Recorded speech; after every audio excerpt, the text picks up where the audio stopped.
Hello, sisters. Welcome to the Sacred Medicine Podcast, weaving powerful, soulful practices into functional medicine. Step into this beautiful space of devotion and explore everything from nurturing foods, rituals, sexuality, and awakening your innate sensuality. It is time to own your radiance. This is the Sacred Medicine Podcast. Hello and welcome back to another episode of the Sacred Medicine Podcast. I am your host, Margaret Romero, and if you are a new listener, thank you so much for joining. I hope you love this interview, and for those of you who have been coming back time and time again to my podcast and being so devoted, thank you so much. It so warms my heart. So today's guest is Lisa Lister, best-selling author of Love Your Lady Landscape. She is a menstrual maven, plus-size yoga teacher, and spiritual guide-ess. Oh my God, Lisa is coming out with a new book in May, and it is called Witch, Unleashed, Untamed, Unapologetic. Oh my God, I frigging love it. I love it. It's just, there's just power in that title. Now, before you turn off and say, not for me, I don't like that word witch, hold up for 2 seconds, because it's not about like Wicca or Satan worship or anything like that at all. It just talks about how women have, for, hundreds and thousands of years, we have been oppressed. And now women's power we're rising in power. The consciousness is rising, the feminine is rising. And this book talks about that. It talks about the rise. It also talks to women and how we can continue to rise. So other things that we jam about are, of course, full moon rituals, which you all know. If you've heard my podcast before, you know that despite the fact that I am a medical professional, I am also very in tune and connected with nature, with the moon, with the stars, and all of that. So we talk about that. We talk about magic. I just love that word. We as women, we create life, and that in itself is magical. And so we can create anything that we want in life. We are the creatrix of anything and of everything. So we jam about magic, which is super cool. I love that word. We also look at her rituals, which are super, it's just so beautiful to listen to another woman's rituals. I love that so much. And so much more. I just can't. This interview was amazing. And I fell in love with Lisa. So please, I hope you do too. Listen in. I hope you love it. I hope you get her book in May when it comes out. All right. Well, enjoy, and on to the show.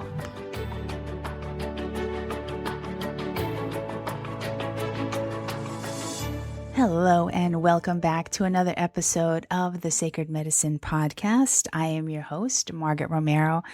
And today I am so excited to introduce Lisa Lister, menstrual maven and creatrix. She is coming out with a new book that I just so want to talk about. So Lisa, welcome. Thank you so much for joining me today. Oh, total pleasure. Thanks for having me.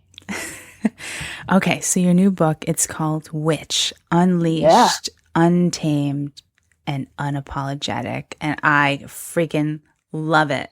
I'm so excited. I'm so excited for you. The title makes me go, yes, I know. That is what it is. Totally. It just resonated with me. And I was like, whoa, wait a minute. Hold on. Those 3 words together are just power, right? Yeah. And that's what the whole book is about as well. It's about us reclaiming the word, the power that's attached to the word, and the power then that's within us, which when we reclaim witch, we reclaim our power, which Yeah, it's exciting times and so necessary right now. Oh, big time. I mean, it is one of the reasons why I created this podcast, is so that women can reclaim not only our power, but our sensuality, our sexuality, Yes. and just own all of that shit and just like, oh yeah, standing in it. And, but let's talk about this book. All right. So let's talk about first the word witch, because I think that there can be some negative connotations around this word. Oh my goodness, yeah. So first of all, I am what's perceived, I guess, as a hereditary witch, a hereditary. I can't even say it. A hereditary witch, which means that I come from a line of women who were witches, and but that doesn't necessarily, and I don't want people to get caught up in that either. Like, I've made that super clear in the book. Like the word witch, it's, yeah, you're right. It's got a lot of negative connotations, and with anything that's been negative, it's like, let's dig a little deeper. Anything, and that's what I call up in this book in women, is like, question freaking everything, absolutely everything, like all the nature of all of my work. I talk about periods, I talk about vaginas, I talk about sex, I talk about, I love it. and I talk about witches, and I'm talking about that because everything, like you just said, like the stuff that's been in the dark.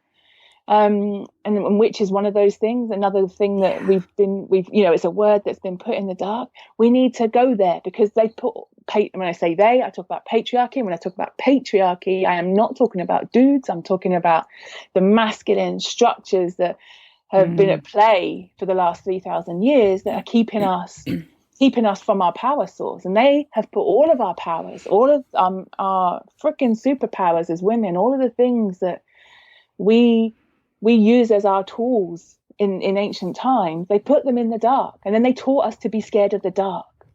Right? So now it's up to us. And my call with the book, for example, is like, let's I want to wake the witch in all of us. I want us to wake up. I want us to be really aware of everything that's available to us, all of these powers, and go into those dark places, shine the light there, and realize where our powers have been hidden and claim them back. It's time, and we need them more than ever right now. If we're being asked to rise, which so many people are asking us to do, we have to do that from a really rooted and powerful place, so that we're fortified, so that we can't be swayed.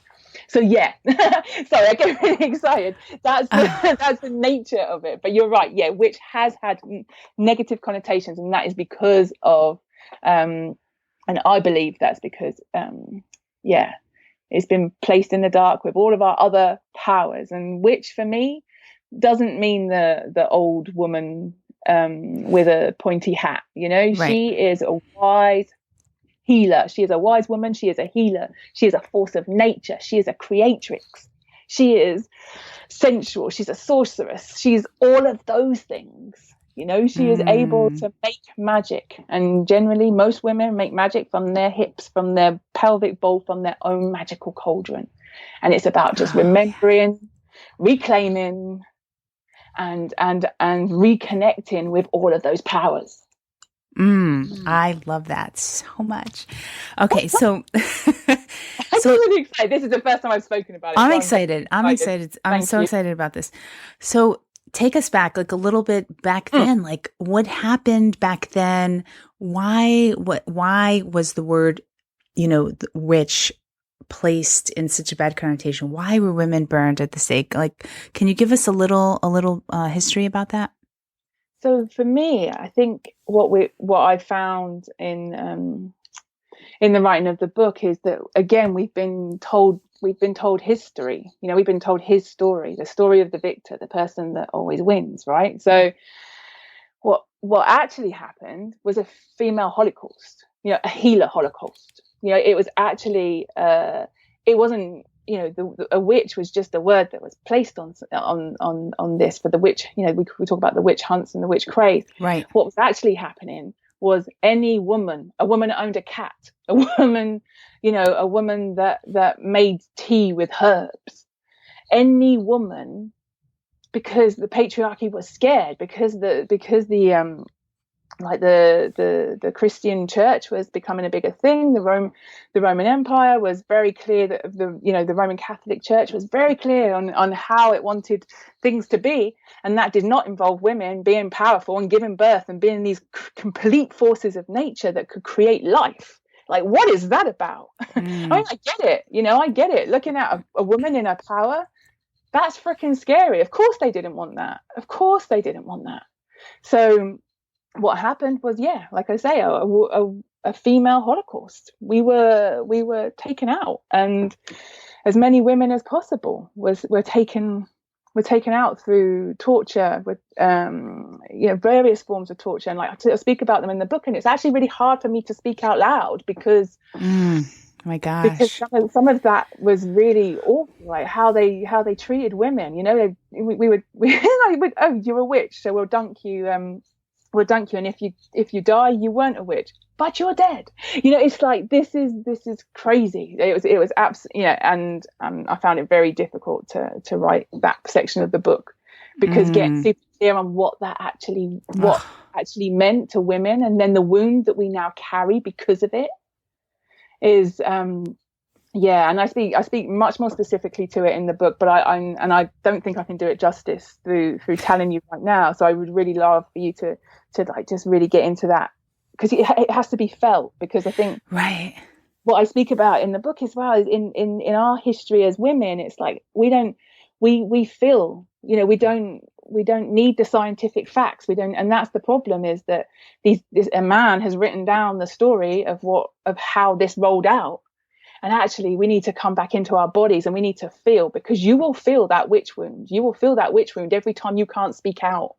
You will find that witch wound. You can't speak. You will feel that witch wound every time, like someone tells you to shh, or someone tells you to be quiet, or sometime, or a time that you can't have an orgasm, or a time that you feel obliged to have sex when actually you don't want to, and the obligation, the shame, the guilt, the blame, all of that is part of our witch wound that we are holding from that time and place. Wow. So I invite women to feel the story more than me just telling you like the actual facts, because who knows what the actual facts were. All I know were that a whole ton of women were killed because men were scared of their power. Do we know how many women? I did put a statistic. I don't know off the top of my head right now. Sorry, okay. I didn't. That's okay. Yeah. Okay, so and so we still sort of feel that today, and you do say something in your book about that we are the granddaughters of the witches that they couldn't burn. Oh, see, I don't say that. That's the difference, because I think that it's a real. I think that's become a really great meme that people have shared, and I mean, whilst I do, because I've heard this before. Yeah. So it's a meme that's gone around. Well, I was in a conversation with a friend in LA, and she said, in response to that quote, she was like, I'm the witch you did burn, and I'm back, bitches, and you did burn me over and over again, and I'm back. Oh, and I think that, okay. For me, that's, I'm the granddaughter of the witches you didn't burn, but actually I was also the witch you did burn, and I'm back, because that's our power as women. Okay. Mm-hmm. Yes. Okay. So tell me a little bit about, you talk a lot about cycles of the moon and magic. And so let's talk a little bit about that. Yeah. Where do you want to start? Oh my God. All right. Let's go into the magic part, because I love cool. that word. Me too. So I personally believe that women make magic in their cauldron, in their pelvic bowl, and that's our womb space. And so it's that shape for a reason, right? That it holds our potentiality, it holds our creative powers, it holds everything we need to manifest. We can create life from that space. We can create businesses, relationships. We can manifest whatever it is from that space, whatever it is that we want to call into the world from that bowl, which just, I just think is I get why they were scared of us, right? That's a potent medicine bowl we've got there. And then to know that as our power source, therefore that's where we can make our best magic. And so I speak to knowing our menstrual cycle, knowing the moon cycles, and then working with the phases of each of those to really be able to work some really fierce magic, like in your life, in your business. So like, I think this is real kind of the modern witch's medicine, is knowing the phases of your cycle, of your menstrual cycle, knowing the phases of the moon cycle, and then creating fierce ritual, creating fierce ceremony around those phases, so that they actually become real, like they become like superpowers for you. In each and every phase, you're able to access some real magic and potency to create, to create and to let go and to manifest and to edit and to empower, and also when to do job interviews, when to do that presentation and have that conversation with your partner, and when absolutely not to have that conversation with your partner too. Right. So can you go into that a little bit? So can you give us a little, where you compare someplace in your menstrual cycle and phases of the moon? Like, what if that's not matching up? Are you looking more at the menstrual cycle, or are you looking more at the phase of the moon? Like full moon time, you do this, or are you looking at your menstrual cycle first? So I love it because I think it's also multi-layered, and there's just so many ways we can work with it. So I would start, if you are a bleeding woman, start with your menstrual cycle, because that is happening within your body, and that unfolds each and every month, so that we have the opportunity to learn and to learn and grow from it. And it's specific to us. It's our very own self-development tool, if we let it be. You'd never need another self-help book ever again if you really worked with the phases of your menstrual cycle. Mm-hmm. If you don't bleed, then I say work with the moon. Because the moon phases, and generally when we don't bleed, we're being asked to do the work in the world anyway. So I think through the bleeding years, the work is internal, like we're having to figure stuff out, we're having to work out how we are as women. And then when we reach our like our queendom, which is what I call menopause, we really then come into a place of power, because everything has unfolded. We no longer need to bleed. The bleed was to help us to release and let go, to understand the cycles of death and rebirth over and over and over again, so that when we get to an age where we no longer need to bleed, all of that power is inside of us. We know it all. So therefore, we work with the cycles of the moon, so we can then be of service to the world. So with that in mind, and that doesn't mean that you can't work with the cycles of the moon whilst you're menstruating, of course, but there's lots of so there's lots of ways we can do it. And yes, some women did, and in ancient times, women used to bleed with the moon phases. So the bleed would be the dark moon. So and then when the moon was waxing, that would be your pre-ovulation. When the moon was full, that would be your ovulation. And then when the moon was waning, that would be your pre-menstruation phase. But we live in a society where there's so much hormone, there's so many hormones in our water supply, and we work with false lights, which also affect our body system, which mean that we don't have that many of us don't bleed in tune with the moon anymore. And so I don't want women to think, I have to, that means I'm a real woman if I bleed in cycle with the moon, if I'm bleeding at the dark moon. Because then in each phase, like you have the opportunity, like if you bleed with the full moon, for example, that's a really beautiful way to that you're being called to use your bleed time to then be of service out in the world. Like, so generally I talk about when you bleed to come in and allow yourself to download what's needed and what's necessary. But from a greater force, from however you call divine. But if for example you're bleeding you're bleeding at a full moon, then you're being called to use that to be out in the world. So there's like I say, there's so many layers. It gets super juicy. It gets super juicy, but yeah. So I say work with what feels good for you, because as well, like I think the menstrual cycle is, again, it's it's the same as the word witch. It's been, periods and bleeding. It's all been seen as taboo. And so I want to, all those subjects that have been seen as taboo, I want to break them wide open, and just like, let's have the conversations about them. Let's understand them, and like how they hold our power, and then how we can take it back. Yeah, yeah.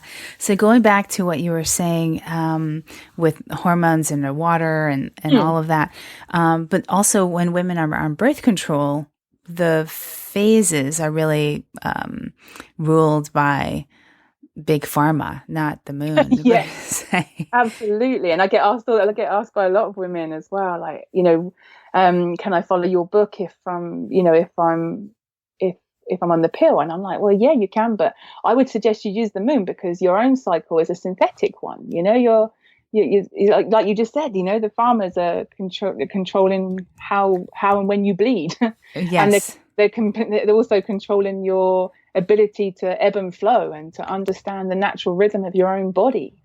And I know it's controversial. I know our foremothers have fought really bloody hard for us to have the right to have this contraception. But right now we know better. Like we do know better. And if we know better, we need to find other ways in which to kind of come into connection with our bodies and honor it, because some of that contraception is not okay in terms of what it does to our bodies.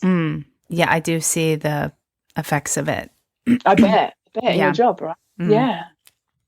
So what are some of the, like, okay, so take us into like a little, like a ritual of what you do maybe during, let's say, full moon time. Okay. So at full moon, in terms of my menstrual cycle, or in terms of the actual moon? Both. Okay, cool. So I don't bleed in tune with the moon at all. I've been, as I've been writing the book, I've been bleeding at the full moon. So that's meant, okay.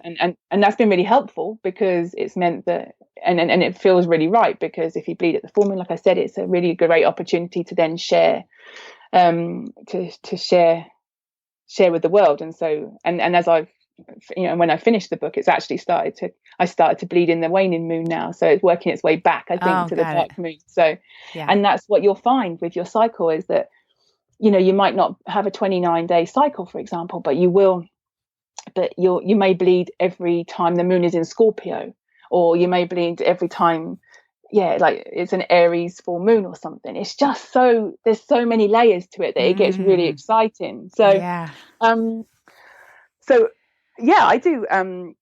I do lots of rituals around my menstrual cycle, and I do lots of mainly at that, and that's mainly at my bleed time, and that involves, like, it's absolutely non-negotiable. And a lot of women who have businesses and are parents and are mamas often like try and figure this out with me, and they're like, but how does that work for me?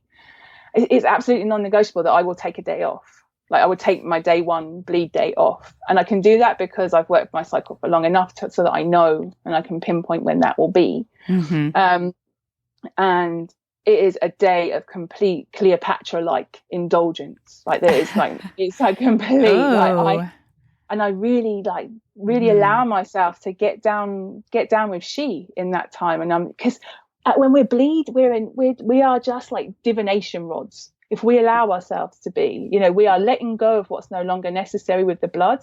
In ancient times, that would have been the like the wise women went to the red tent, because they were letting go with their blood of the community's needs. Like what the community were no longer needed, they were letting go of with their actual bleed. So we are. We are doing that for ourselves, and we're doing that for our families and the communities and the people around us when we bleed, if we choose to see it that way.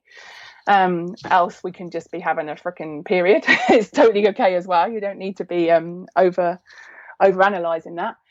So I let the blood go, and then as I do that, I am also a divination rod and letting letting what needs to be seen and heard come in, because we are just, and then I do nothing.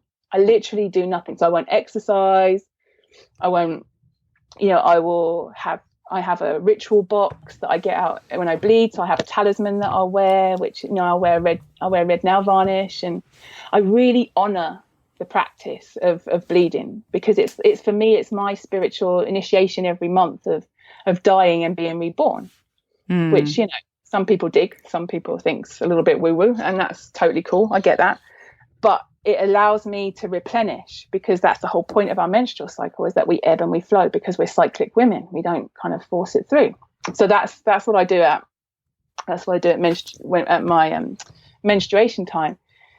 At a full moon, that's a time for me to really call in what I'm like, okay, so I've planted the seeds at new moon, at the dark moon. I will be super clear on my intentions for the cycle ahead. Like this is what I'm calling in. And then at full moon, I'm asking for them to manifest. I'm like, okay, let's work on making this so. and then I have to do the work, So after that, I get super clear on, okay, what needs to be let go of in order for this action to occur. Because, we can do all the magic, but the magic comes from us. So we need to be the ones that take the action. But the ritual and the ceremony, that's all down to you, and that for me is such a beautiful part of being a witch and being a woman that we have had taken away from us, that we need to kind of bring back into force. I'm sure like you do ritual, right? Like, tell us about that. Yeah, I mean, when I'm doing either full or new moon, if it's not too cold outside, I'll typically do something outside, and I actually will speak my intentions or speak what it is that I'm needing to have released. And I'm usually burning something like sage or something like that, and I'm saying prayers and all of that. So is that sort of what you do? Are you sitting in front of your altar, or...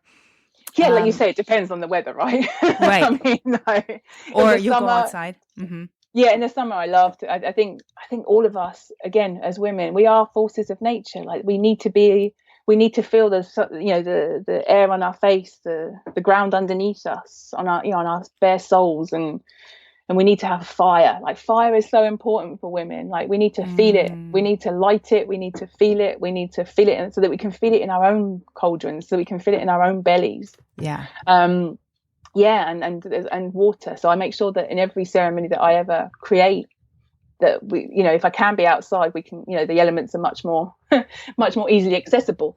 But if they're not, then I will create an altar space that has like a chalice of water, that has a small fire, either in a cauldron or whether it's a candle. I'll have incense to represent air, and get some earth from the garden, and make sure that's on the altar too. So I love it. Nice. I think stuff like that's so important for us. And whilst I love the idea of being able to say this is how to do it, I also think like we're women, we need to remember how to do it. That's all. Like there's nothing, there's a million books out there. There's a million Witch 101 books. if you want to go find out like how an altar can be set up. But like as a woman, Yes. And like what I'm, the invitation that I give over and over again is like, remember, like just breathe and remember, because you will hear the whispers of the foremothers, of the women that have gone before you. You will hear those whispers, and you will be intrinsically drawn to create your own altar. Like, oh, I'll pull this card, or I might put this crystal on today, and you might not even know what that crystal is. You might not even know what that crystal represents. It's just like, oh, okay, I just saw this crystal and I think it needs to be there. And then you'll go away and research it later, and you'll be like, oh, it's perfect for this full moon because. And it's like, oh, and then that's how we start to practice using our own intuition and trusting our blooming selves, because that's the deal in all of this is trusting our own magic. And the magic that we can create. So we can create beautiful ritual and ceremony, because that is very much the nature of woman. But we also can do it super practical, and all you need is a finger. You just need a finger to cast a circle if that's what you want to do. But you don't even have to do that. Like you said, it's actually just intention, really. And if you get super clear on what it is you want and you're willing to take the action, you will make magic because you are a woman. Fact. That is an actual fact. And you're right. And we do, there is a deep knowing. And even when I do my rituals, you're right. I never learned it out of a book. Like, this is how you do it. And this is how you stand and what you say. These things it's just sort of like, oh, this is what I feel like doing. And these are the words that I want to say. And when I set the intention or whatever it is, if it's a full or new moon, you're right. It's not anything that I actually learned anywhere. I sort of just intuitively started, and and because it feels good for me. I think if someone were to say, no, you need to do it this way, I think that would bother me. I think. Well, and then the witch in you would come up, because she'd be like, I'm not cool with that, actually. And I think at the moment we live in a society whereby we've been told that structure is really, really important. It's a masculine construct, and it's helpful, and it's super helpful. So actually some people will crave the need to have a structure before they can then trust their own intuition. I get it, but so that's why I do share my own practices in the book. I share, this is how I do it, this is how I've been taught, and I've been, as well as having my own history with, I'm from a gypsy background, so that's the kind of magic, folk magic, very simple magic that I work. But I've trained with Wicca witches, I've trained with Italian witches, and they've all got their own path, they've all got their own medicine, they've all got their own ways and rituals, which are just beautiful. And like, never underestimate the power of ritual either. Like, I'm not trying to take away from that, because it's awesome and it's fun.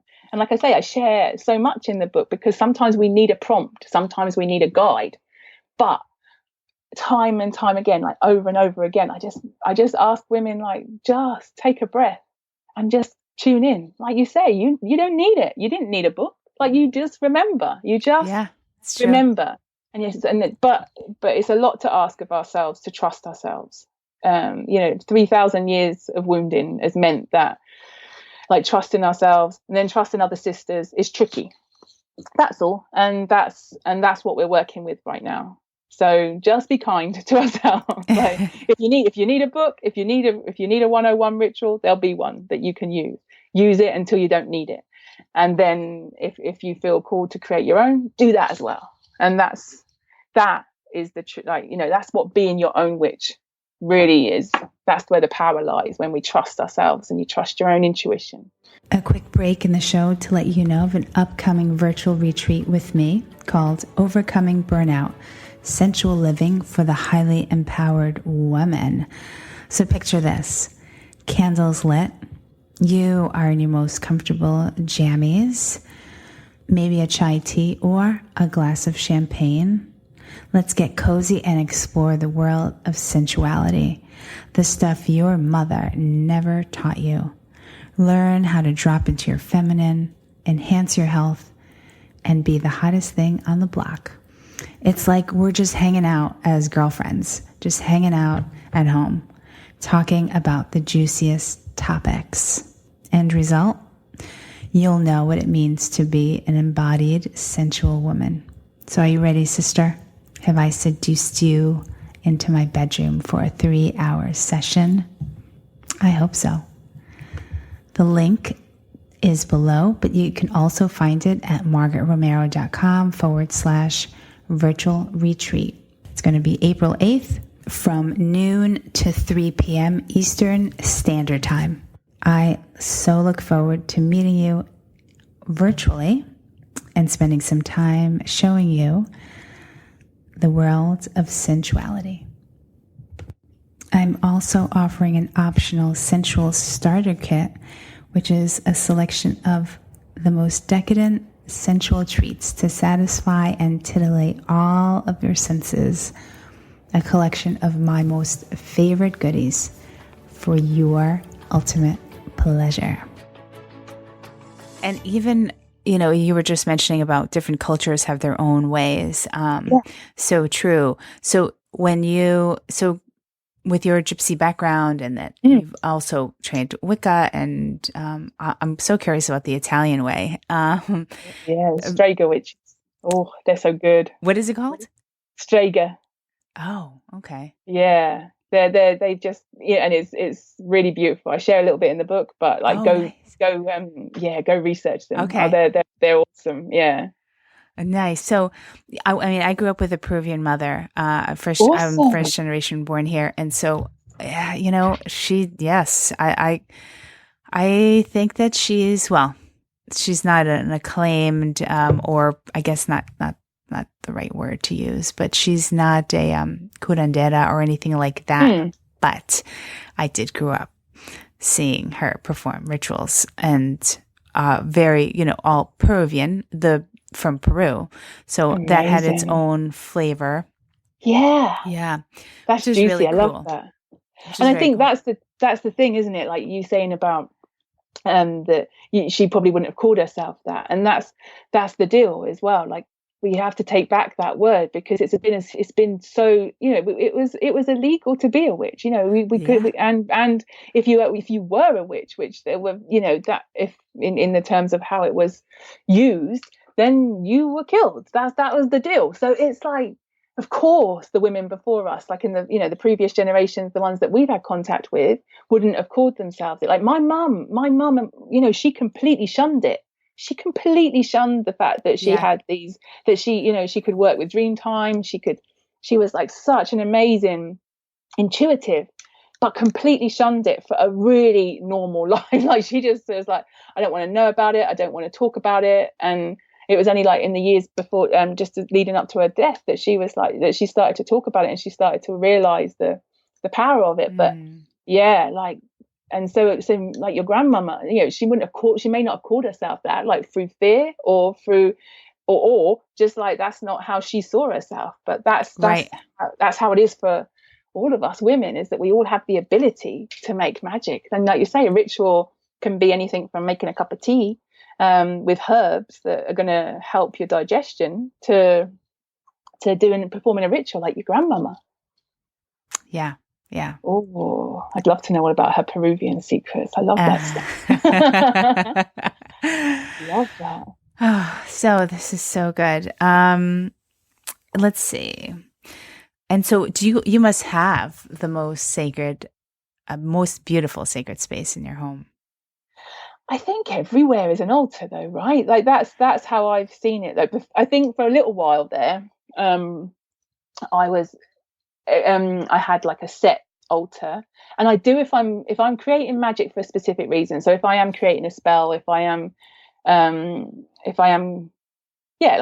a spell, then I will create a specific altar with the things that I need, and I'll lay it out all beautifully, and call in the elements and the guides and all of that good stuff. But when I look around my house now, like I just look at it and like everything's sacred. I live with a shaman. I'm a witch, and so it's like we've got drums, we've got rattles, we've got altars, we've got Marys, we've got Yonis on the wall. Wow. We've got like we honor it all. We honor it all, and I think that's how to do it, because I think for some people you can get a little bit caught up in it, and I don't want it to become another thing that you could do wrong either. And I think that's where a lot of people are like, okay, I don't want to set up my altar wrong. And it's like, it's yours. Like you're the one that brings the potency to it. You're the one that brings the potentiality to it, and you're the one that can ignite the magic in it. So it can't be wrong if you feel that it's right. And I say the same about herbs. I say the same about crystals. Like, of course, I share what they mean to me and how I've been taught through the various schools of teaching that I've experienced. But ultimately, if you pick up a piece of obsidian and you think it means that it's going to help you communicate better, when a book will tell you that a lapis would be that, then you've got to trust why you're picking that up, because maybe you need the protection of the obsidian in order to be able to speak. Like, so you've just got to trust. But that all takes time. That all takes so much time. So please be really gentle with yourself when you're doing this work. Like when I say trust trust yourself. Like, it's a big ask. It's a big ask of women right now, but we have to practice it. It has to become a daily practice. And so I think like creating your own magic is a really great way to start because you start seeing the results super quickly. You know, I know if I get on the mat every day, for example, like a yoga mat, and I breathe and I do a few yoga moves, I know that my day will be better. I've manifested that magic in this body. You know, that's simple. That's simple, practical magic. That's without, you know, having to, you know, call in gods and goddesses and create an incantation. Which I also do as well, you know, but it can be as simple as a breath work. It can be as complex and all ceremonial as a 4-hour ritual. It's completely up to you. And that's the joy, I think, of it all. Yes. So many juicy things I wanted to come back to. So do you, when you travel, and you're gone and you fly somewhere, or you're spending a weekend or a week somewhere, do you bring a little, do you set up your own sort of altar where you are? Yeah. I've made a little, I do too. I've made a little portable. So do you? What's yours look like? What do you take? I take my Palo Santo and sage in case I feel like the space doesn't feel good to me. That's a good idea. Yeah. I have to clear it. But I use Palo Santo every day as a clearing, and nice. then or one set of oracle cards, incense for sure, incense holder, candles, crystals, and essential oils actually also. Yeah, I love essential oils too. That's probably if I couldn't take all of the other stuff, I would choose an essential oil, because I think scent, because the power of smell is so powerful. Mm-hmm. But yeah, I love that. Yeah, I have a little tin because I travel in Europe, so it means I'm only allowed like a little one bag. So, you know, in order to have all the things, one crystal, and that for me generally is an obsidian, because I really think that doing the work I do, I take a little flack. And so I need to make sure that I'm protected and that I'm fortified in order to be able to do the work that I do in the world. So that's cool. And I have a little tin that has Mary Magdalene on one side, and like a little sweetie tin, but I've just decorated it. So I put a little picture of Mary Magdalene on one side and Kali Ma on the other. And then I have like a teeny little crystal, some herbs, and it's just a tiny little thing that I can open up and put on my bedside table. Nice. Yeah. Oh, and then the other one was the word spell. And I think that it's another word that's kind of has a negative thing, just like witch does. It's spell. And so now, do you feel like you can use that word interchangeably with intention? Oh, totally. I mean, right? Spell only means really, like we use it in, it's spelling. You know, when we talk about spelling a word, we're spelling because it's what we create with the words and sounds that we make. So I never thought about that. Okay. Yeah. So, I mean, if we can break that down and just see it as an intention that we set through the spoken word, then that's exactly all that it is, and everything in it is, you know, and that's why I think, again, the ritual and the ceremony around stuff is so important and so necessary, specifically for women, yet also know that it's not necessary in order to create magic. Like you say, it can be a simple yet powerful, speaking out loud, like you do at the moons, of your intentions. Mm-hmm. That in itself is an incantation. That's a spell. That's true. Yeah. And do you talk about spells in your book? I do, yeah. I share some of my favorites. Oh, good. I know. And like I said, I love it. And I created a spell in order to manifest a man, and I got a husband. So I got me my soulmate, my husband, and my one. So you can't underestimate it. I manifested him under a full moon. I set the intention on a dark moon. On the full moon, I did the spell and called him in, and I said, by the next full moon, I want to have met him. then I took right action. I was open to hear what needed to happen. I cleared out space in my home. It was like, okay, I'm ready to invite him in. There's space for him. Look, I've created space for him. I did that, and then I asked friends if they knew people that they wanted to set me up with. And anyway, I met this guy, and I met him online actually, and we communicated for 2 weeks via email, and we just sent really beautiful, it was like something out of a Jane Austen novel, emails to each other. And then when we met, I did a little foot kick. I was like, when you that little flip that you do when you're in the movies when they kiss, and I was like, oh, it's it, that's it.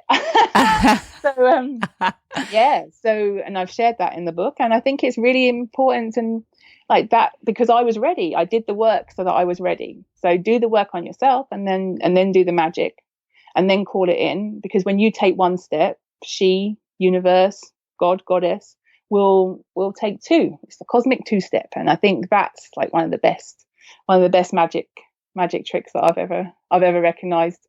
When you recognize that if you take one step of action, the universe takes two. That's good magic. Oh my God, I love that. I can't wait to read on some of your spells.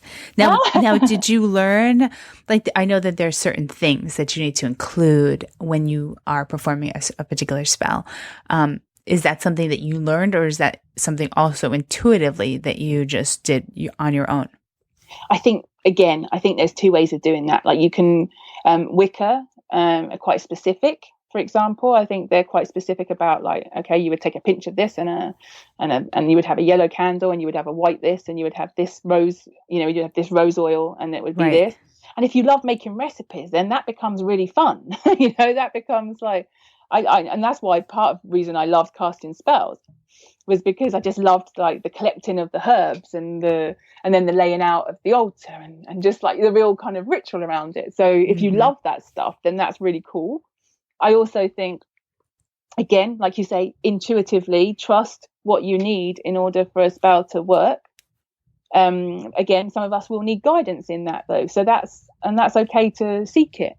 And then I guess I've just watched my nana. She made lots of herb tinctures, and people would come to her and say, oh, I've got a headache, and she would then put this herbal concoction together, whisper a few words over it, and then give the concoction to the person with the headache, and that was her witchery, that was her herbal witchcraft, and so I think there are many different ways.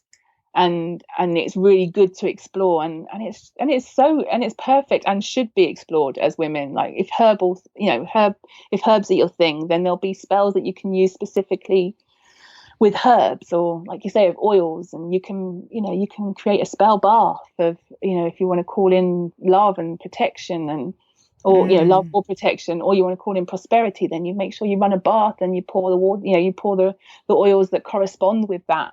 And the herbs maybe in the bath, and then you sit in the bath and you set the intention, and you let the intention go as the bath water goes. There's so many ways that, because like we said at the beginning, the witch can be a scary prospect. The images are very much in our psyche of what it is to be a witch, all huddled around a cauldron causing trouble, or the very dark images of it. Yeah, anybody that takes a herbal bath and is that's witchery, and that's beautiful, and it really and witchcraft, the craft of being a witch, which is basically a craft of being a healing woman, like you are as a nurse and as a medicine woman in all the ways, right? It's that's what we all are. We all have our own medicine that we are bringing to the world. We are all claiming back our power, which would then put us in a really strong place in order to be able to serve and give to the world. And then we make our own magic. We make our own magic in any way that feels good to us, whether that is the bath, whether that is creating spells and ritual and ceremony, or whether that's dancing naked in your back garden under a full moon. Right. It's all good. It's all good. So explore what feels great for you. I love this. I love this. So as we wrap up, are there any last minute things that you wanted the listeners to know? I think the working with your menstrual cycle will help you to come into your power as a woman. If you bleed, then that will help you, because we're not given we're not initiated into womanhood. So for many of us, we still act like girls for a lot of our womanhood. And I think when we understand the phases of the menstrual cycle, when we understand the phases of the moon and how we can, the kind of the masculine energy, which happens in the in the pre-ovulation and the ovulation, and then the feminine stuff that happens in the pre-menstruation and the menstruation, then we can really start to see that we ebb and we flow, and that we have the opportunity each and every month to get stuff done, and then to also come in and tend to ourselves and tend to our needs and wants. So when we understand that cyclic nature, we can then see how it's represented in the seasons, in spring, summer, autumn, winter. And that's also, in the phases of the moon. And again, there's many, many layers. There's many phases of the moon. There's many phases of our menstrual cycle. But let's just start with the basics, right? And then when we understand the seasons, we start to see how that's our clock as a woman. That's our clock as a menstrual cyclic woman, witch, healer woman. And that's how we're meant to function.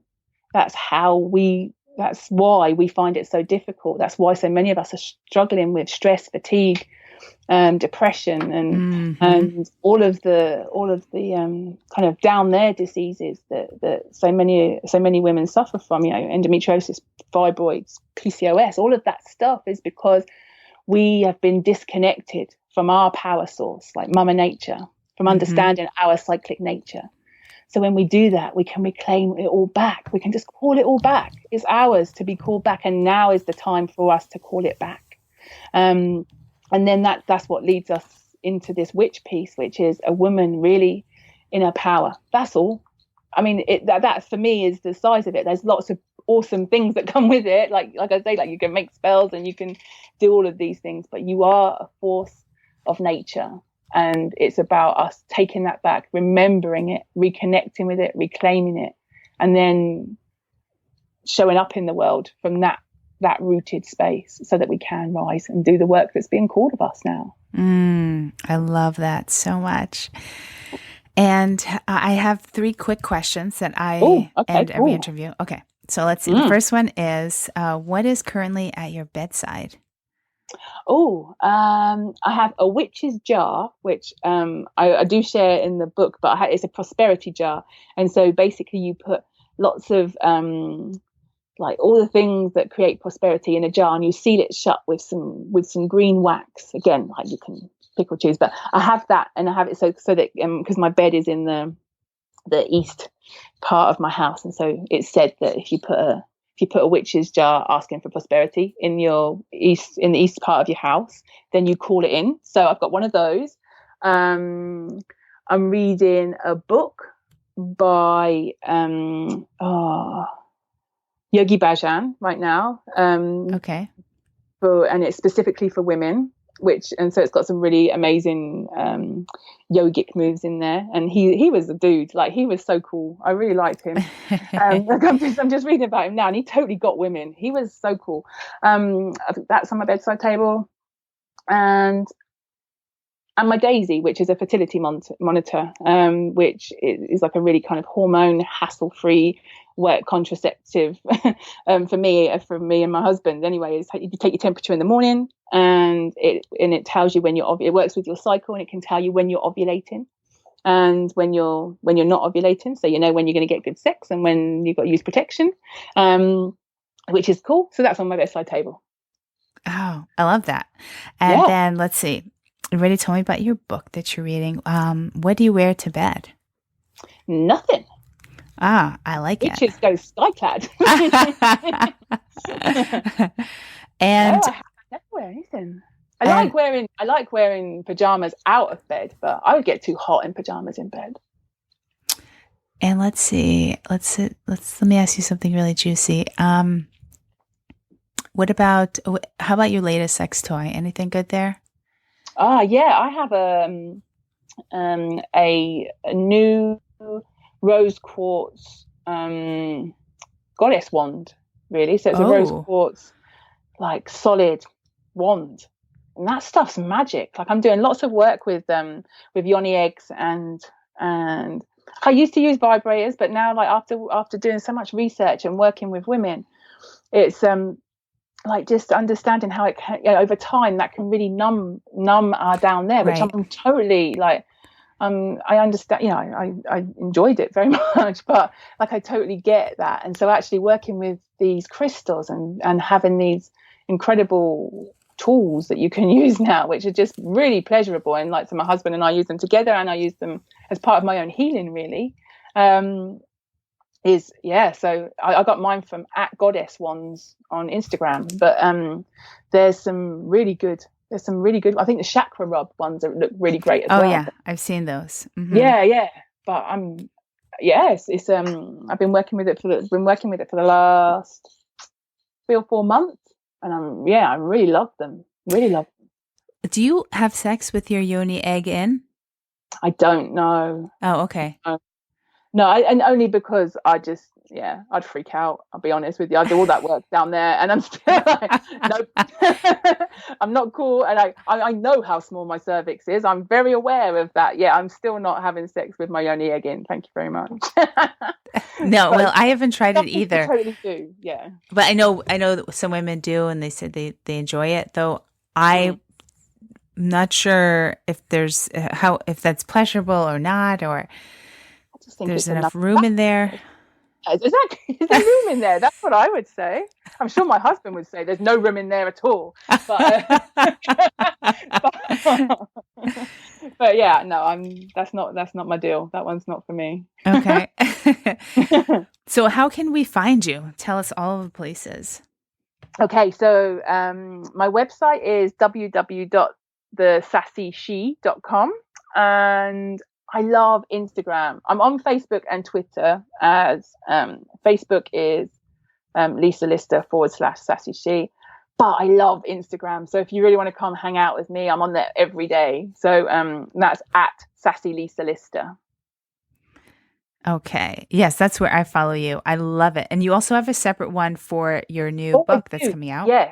Because the book called it Through Its Own Energy, and it's very much like it wants its own deal. Like, it's like, you could just set all of this up for me, and I'm very much following what its lead, really, and what it asks for. So that's @Wake the Witches. And and there's going to be some really juicy stuff coming out with the book as well. So yeah. And the book comes out May 10th. May 10th. All right. Oh my God, I'm so excited for you. Oh, thank you. I cannot wait to get my hands on this book, May 10th.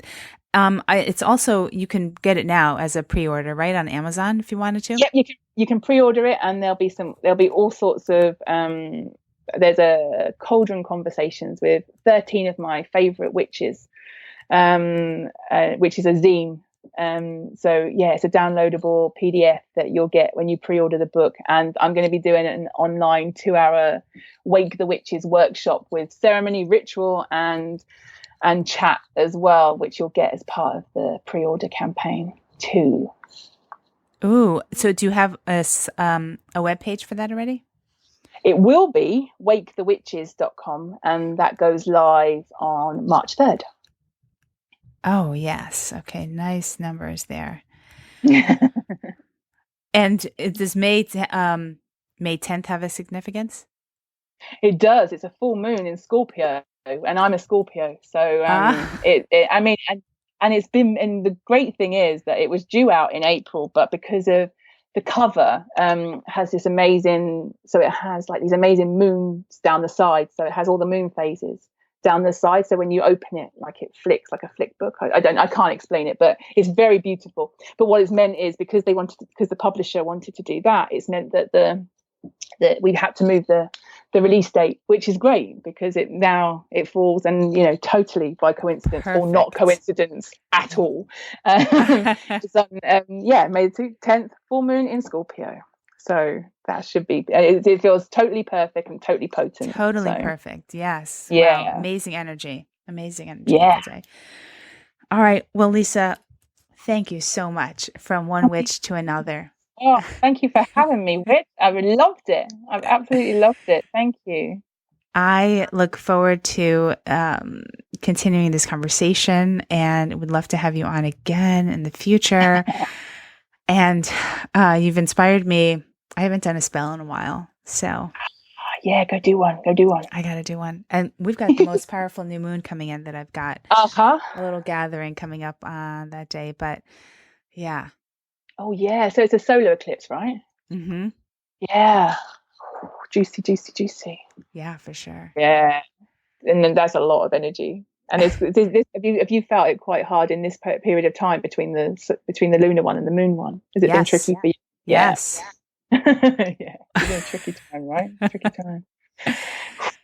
All right, sister. I will talk to you soon. Have a beautiful rest of your day. Oh, thank you so much for having me. Take care. Take good care now. Well, thank you so much for joining us. I hope you loved this interview as much as I did. To learn more about Lisa and for all the show notes, head on over to margaretromero.com/episode 23. And if you've been loving this show, you've been loving this information, I would love it if you can go on and head on over to iTunes and leave a review so more and more sisters can become aware of this podcast. Have the most beautiful week, and I will see you then. Much love.